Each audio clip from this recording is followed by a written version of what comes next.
So what do the experts think about this morning's incident? Do they think it was handled well? I think from a response standpoint, everything seemed to have been handled well. But let's check in with Dave Maynard. He's with the Warfighter Academy here in San Diego.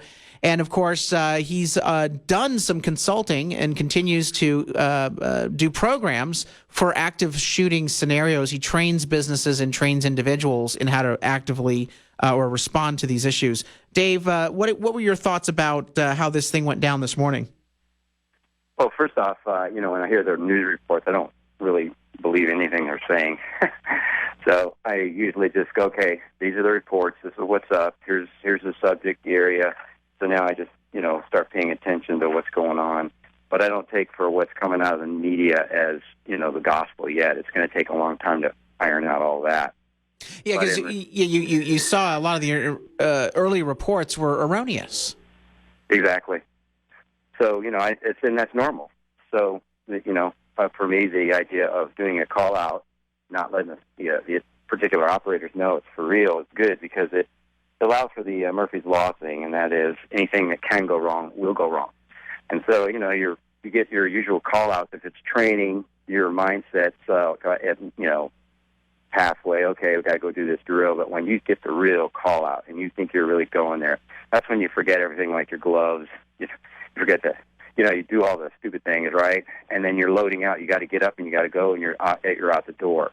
And that's when you start making those mistakes. So that's when the adrenaline starts taking over, and you have to have a real level head about yourself. So as you looked at what happened this morning, obviously we're grateful that it was not an actual active shooter. How do you think the response went? This still remains to be seen. To me, the most important thing is what the SWAT team gets out of it. What those guys. Now, obviously, there was a media outlet reporting what they were doing. Okay, so that's something right there. Okay, that's a glaring thing. So, when you do these drills, you're out there to try to learn something. So right away you go, okay, we've got to get a handle on the media. So I don't have a SWAT team in the middle of an entry or something like that, and here it is on live TV, and the bad guys are in there watching the SWAT team line up at the door. So, you've got to get control of that, and that's a reality check.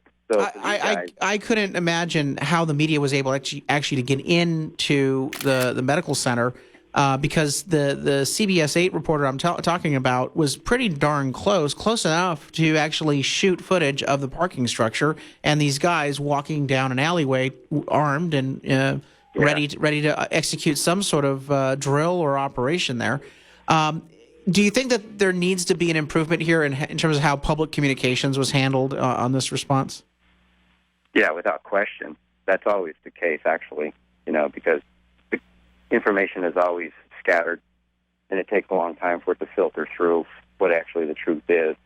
I think most people are figuring that out. They when they hear these initial reports, okay, their eyes are on the radio, okay, what's going on, they're listening, and they don't really think that what they're hearing right now is actually, what's really going down. And it always changes. Now, what struck me about the announcement this morning, we've talked about this, and I think this is a good thing, I hope it's a good thing, is the recommendation that, quote, all occupants are advised to run, hide, or fight. It seems as though in this country, Dave, people are waking up to the notion that you can't be a sitting duck, that you actually have to fight these active shooters if you're going to have any chance of saving yourself and others. While it may present a possible increase in risk to some, it will potentially save a lot of people. What are your thoughts about that? You're an expert in handling active shooter situations. Do you agree that fight should be one of the options? Oh, yeah, absolutely. And what we do, that's one of the drill sets we do. We go through all the options, and we put a bunch of guys in the class, and then we go through the options, and we allow them to be the terrorists. We allow them to be the victims of an attack. And then okay, all right, in this particular attack, everybody freeze in your chair. Everybody freeze, go hide somewhere and just freeze and see if that works for you. Most people realize that's not a good option. So, okay, this next one is, this drill is specifically, you got to run somewhere. You got to run.